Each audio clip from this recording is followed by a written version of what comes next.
yo creo que lo primero que tenemos que hacer es analizar si el apartamento entra en la sociedad conyugal, ¿no? Ujú. Sí, que bienes entran y cuáles no.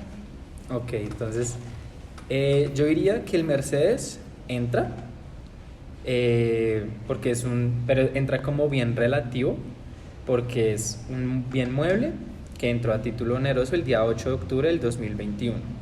Entonces estamos de acuerdo con eso. Sí, Sí. perfecto. ¿Qué opinan del apartamento? Yo creo que ese no entraría porque fue por donación, ¿no? Por herencia. Por herencia. Por herencia. Entonces, recordemos que en el artículo, bueno, en el Código Civil, en el artículo 1782, se habla de que los bienes dados en herencia no entrarán en la sociedad conyugal. Obviamente estamos hablando de un bien inmueble, Sí. entonces por eso no entra. Bueno, y con respecto a las acciones de Ecopetrol, ¿qué piensan? Yo creo que sí entran. Yo también opino que sí entra. En general son bienes y pues los obtuvo después de haberse casado con ella. Entonces, recordemos que la fecha del matrimonio de entre Pedro y María fue el 1 de noviembre del 2022. Ujú. Y las acciones de Ecopetrol fueron adquiridas por Pedro el 8 de diciembre de 1990, evaluadas al momento, pues sí, en 10 millones de pesos. Entonces, pues sí entrarían, pero es en la sociedad de Pedro con Ignacia. Exacto. Sí. Ok, sí, porque fue celebrada un mes después. O sea, fueron compradas un mes después. Ok, ahora, ¿qué piensan acerca de si existe una simulación o algún otro tipo de fraude? ¿Ustedes qué dirían? Yo sí creo que existe un tipo de simulación. Ok. ¿Por qué? Porque debido a lo complicado que es demostrar una simulación mediante documentos, la jurisprudencia decidió elaborar una lista de hechos que pueden indicar la existencia de la simulación de un acto jurídico. Por ello, a mi parecer, considero que los hechos que menciona la Corte Suprema de Justicia en la sentencia 8 de mayo de 2001, en el expediente 5692, se encuentra en el presente caso la amistad íntima entre el señor Pedro y la señora María. Segundo, la falta de necesidad. Aunque no se menciona en el caso, puede presumirse que el señor Pedro pues carece de la necesidad de la venta de los bienes antes de la liquidación. Tercero, el ocultamiento del negocio. La señora Ignacia desconocía totalmente sobre la venta de los bienes. Y cuarto y quinto, la no entrega de la cosa de la continuidad de la explotación del vendedor. O sea, por medio de los vecinos, la señora Ignacia y su apoderada se dieron cuenta que el señor Pedro aún no posee los presuntos bienes en su poder y aún cosa como de ellos, pese a haber elevado por medio de escritura pública los bienes bajo el nombre de María. Además de eso, pues por otro lado, y como mencioné, Pedro traspresó el dominio de los bienes a María mediante escritura pública, bajo el título de compra-venta, fijando montos mucho más bajos de lo que se supone que están avalados los bienes. O sea, yo creo que aquí se puede como evidenciar la mala fe al transaccionar como los bienes por debajo de lo que están avaluados.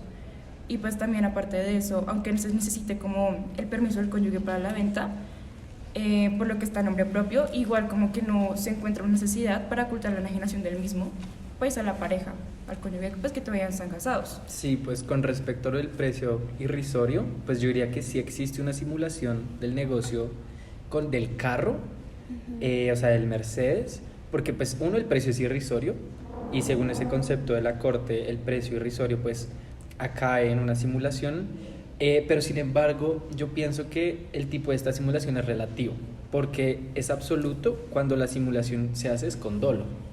Y pues demostrar el dolo aquí de Pedro es muy difícil. Sin embargo, pues sí se puede evidenciar que el precio del carro está por debajo de la mitad. Entonces se podría decir que sí hubo una simulación, pero relativa. Pues ya sabemos que el apartamento no entraba, entonces no existió una simulación de este bien. Pues no obstante, cabe aclarar que el precio sigue siendo irrisorio, el del apartamento, por lo que el negocio podría ser inexistente, entendiéndose la teoría del precio justo. Esto ya es pues un tema más contractual y civilista. ¿Y qué opinan con respecto a la simulación de las acciones? ¿Creen que puede haber simulación o no? Yo creo que es un depende. Okay. Porque es que es algo que tiene que probarse. ¿De qué manera? Tiene que verse si el nombre de la señora de María está escrito en el libro de accionistas en la Cámara de Comercio. Si no está, se puede probar que fue de mala fe y que realmente jamás pasó las transacciones. Y también eso puede incluir lo del carro. Si se comprueba realmente las transacciones bancarias de María a Pedro, de María a Pedro, pues se puede comprobar si es de mala fe o no, porque el carro todavía lo tiene él, todavía lo usa él. Ok, es un buen análisis. ¿Ustedes qué piensan? Yo pienso que no hay simulación, o sea, por ser el simple hecho de que eran las acciones, o sea, Con Pedro respecto a las comp- acciones, Ajá, con ok. respecto a las acciones, sí. Y también quería complementar, de hecho, con lo de la simulación relativa. Yo considero que hay simulación relativa respecto al carro. Y lo pongo con un ejemplo, digamos, cuando hay un contrato de compraventa, cuando, digamos, de una casa, cuando se vende la casa, pero se transfiere a título gratuito o se vende por un precio diferente, pues hay simulación relativa. Y es más o menos lo que pasó con el automóvil. Y ya respecto al otro, pues ya. Ok, yo con respecto a las acciones considero que no hay una simulación. Pues recordemos que las acciones tienen un precio fluctuante y el valor intrínseco de las acciones en ese momento en que fueron pues dadas en compraventa pudieron redondear los 10 millones, que es lo mismo que valían en su tiempo. Entonces, estas acciones pues sí entran dentro de la sociedad conyugal de Pedro e Ignacia, es decir, el primer matrimonio de 1990, por lo cual pues puede configurarse la sanción del artículo 1824. Y entonces a lo que va pues la respuesta a la segunda pregunta, que es que si se puede aplicar esta sanción. Entonces recordemos que este artículo dice que aquel de los dos cónyuges o sus herederos que dolosamente hubiere ocultado o distraído alguna cosa de la sociedad, perderá su proporción en la misma cosa y será obligado a restituirla doblada. Entonces tenemos que tener en cuenta varios elementos, dentro de ellos el elemento de culpabilidad, que es el dolo, es que esta simulación o este ocultamiento de bienes tiene que ser de forma dolosa. Entonces la pregunta a responder es, ¿Pedro actúa de forma dolosa? ¿Ustedes qué opinan? Pues es evidente que no quería que los bienes entraran a liquidarse en la sociedad conyugal, ¿no? Entonces para mí sí sería muy evidente que hay un dolo por parte de Pedro. ¿Pero fue dolosamente porque quería hacerle un daño a Ignacia? ¿O simplemente por contraer matrimonio con María quería darle esos bienes? Exacto, o sea, lo que yo pienso es que como que no se puede como tal ver si sí había dolo, porque pues de pronto solo quería pues transferirle el dominio del carro pues a su nueva esposa, o sea, como que especificar si sí fue, siento que es más complicado.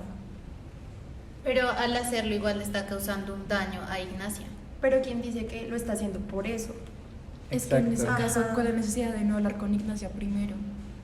O sea, es lo que yo sigo diciendo en mi posición de que es un depende. Primero toca comprobar realmente si la transacción sí se pasó, porque si no, realmente es un daño totalmente O sea, para si tú Ignacia. dices si hay una verdadera transferencia del dominio de los bienes. Sí, si se transfirió el dinero, entonces quiere decir que la escritura pública sí es de verdad y no es una simulación.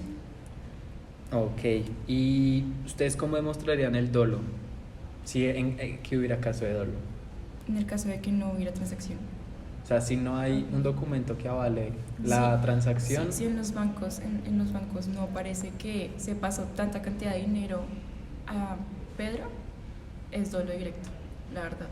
Ok, Pero es que igual no solo es esa forma de probarlo, ¿no? O sea, yo también puedo pagarlo de que en efectivo, de contado. De hecho, la Corte, justamente en los hechos que dice que puede ser simulación, dice que si es en efectivo, puede ser inicio de simulación.